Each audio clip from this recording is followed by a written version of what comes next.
सम्मान्य सभामुख महोदय, हामी हिजो बिहानदेखि सम्मान्य राष्ट्रपतिज्यूले गत बैठकमा प्रस्तुत गर्नुभएको सरकारको नीति तथा कार्यक्रममा छलफल गर्नका निम्ति भनेरै सहभागी भएका थियौं। तर विडम्बना हामी हिजोको दिन हाम्रो सम्मान्य प्रधानमन्त्रीज्यूलाई खोज्दा खोज्दै बितायौं र आज म त्यही विषयमा मेरा केही संशोधनहरूसहित यहाँ उपस्थित भएको छु। सर्वप्रथम यो देशको राजनीतिक परिवर्तनको निम्ति बलिदान गर्नुहुने जनयुद्ध, जनआन्दोलन, जेनजी आन्दोलन लगायतका सबै परिवर्तनका आन्दोलनमा शहादत प्राप्त गर्ने महान शहीदहरूप्रति हार्दिक नमन गर्न चाहन्छु।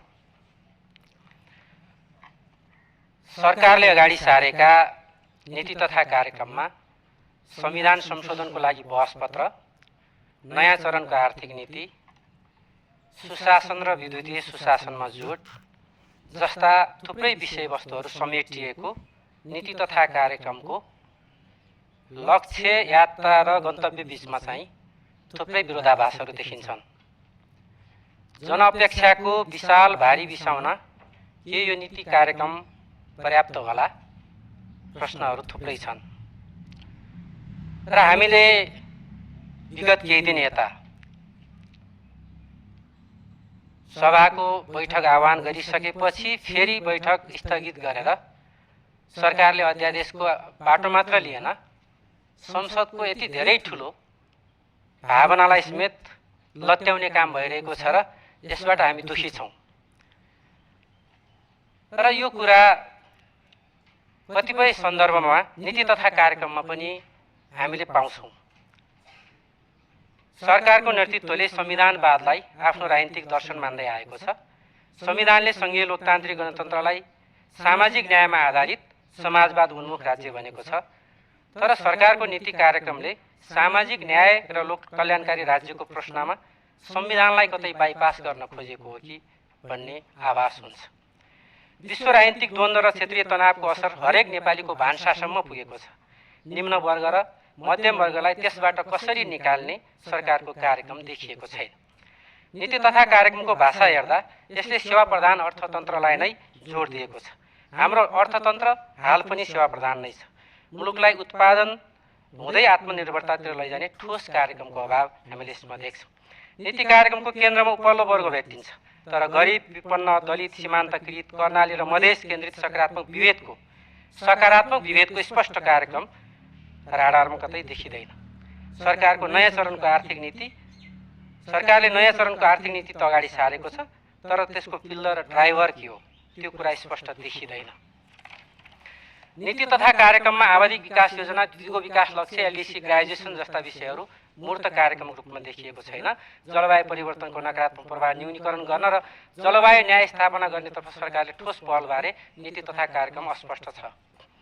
नागरिक सर्वोच्चता र स्वतन्त्रता भाषा बोकेको यो नीति तथा कार्यक्रमले सरकारको सयबुधी कार्यसूची बोकेर अस्ति भर्खरै सम्मानित सर्वोच्च अदालतले दिएको आदेशलाई समेत नजरअन्दाज गरेर नागरिक सर्वोच्चता र स्वतन्त्रतालाई संकुचन गरेको छ। शिक्षा ऐन, निजामती ऐन, प्रहरी ऐन जस्ता महत्त्वपूर्ण ऐनहरू यो सरकारको प्राथमिकतामा छ भन्ने भाषा प्रष्ट रूपमा नीति कार्यक्रममा आउला भनेको, तर त्यो आएन। के यसमा पनि सरकारले अध्यादेशकै सहारा लिन खोजेको हो? प्रश्न उठेको छ। सभामुख महोदय, संविधानले शिक्षालाई नागरिकको मौलिक हक मानेको छ। आधारभूत तहको शिक्षा अनिवार्य र निशुल्क र माध्यमिक तहको शिक्षा निशुल्क भनिएको छ। र यही अनुसार 2075 असोजमा जारी भएको आधारभूत तथा निशुल्क शिक्षा सम्बन्धी ऐन, जसले 2084 सम्म 13 वर्ष उमेरका सबै बालबालिकाहरू यो आधारभूत तहको शिक्षा पास गरेका हुनेछन् भन्ने कुराको परिकल्पना गरेको छ। तर अहिले पनि 2.5 लाख त्यो उमेरका बालबालिकाहरू विद्यालयभन्दा बाहिर छन्। तर सरकारको नीति कार्यक्रममा के देखियो भने 45 नम्बर बुँदामा माध्यमिक तहको शिक्षा निशुल्क हुनेछ मात्रै भनिएको छ। त्यसमा आधारभूत तहको शिक्षाको बारेमा कहीँ पनि उल्लेख गरिएको छैन। हामीले एकचोटि सोच्न पनि सक्छौँ कि यो विद्यालय आजको अवस्थामा पनि विद्यालयको प्राङ्गणसम्म टेक्न नसकेका बालबालिकाहरू ती को होलान्? आखिर ती हुन् गरिब, दलित, उपेक्षित, विपन्न, सुकुम्बासी, दूरदराज तथा सीमान्तकृत जनसमुदायका बालबालिकै त होलान्। कोही नहुनेको निम्ति राज्य हुन्छ पनि भनिएको छ। सरकारले यहाँ भनेको छ हामी विद्यालय समायोजन गर्छौँ, दरबन्दी मिलान गर्छौँ। तर विद्यालय समायोजन र दरबन्दी मिलानले मात्र यो समस्याको हल गर्दैन।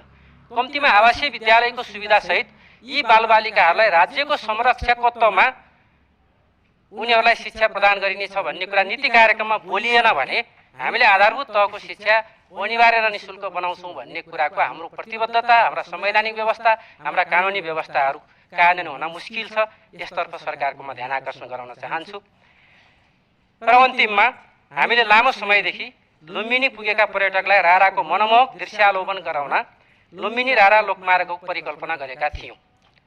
उक्त लोकपथलाई सल्यानमा सुरुङ मार्ग मार्फत स्वागत गर्ने र भेरी नदीमा जलविहार गराउने हाम्रो सपना छ। हामीले सपना देख्दै आएका थियौँ। यसलाई कार्यक्रममा समावेश गरियोस्, यसलाई पनि राष्ट्रको एउटा प्राथमिकताको आयोजनामा समावेश गरेर कार्यान्वयन गरियोस् भनेर सरकारको ध्यान आकर्षण गराउँछु। धन्यवाद। माननीय सदस्यहरू, संशोधनकर्ता माननीय गुरु बराललाई आफ्नो संशोधन पेश गर्दै छलफलमा भाग लिन समय 5 मिनेट। त्यसपछि